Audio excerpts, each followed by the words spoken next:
You are looking at Julian's pronunciation guide, where we look at how to pronounce better some of the most mispronounced words in the world, like this other curious word. But how do you say what you're looking for today?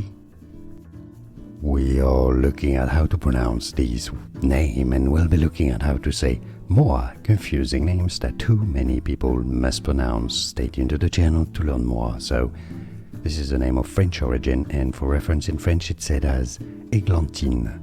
This is why it's often pronounced in English as Eglantine.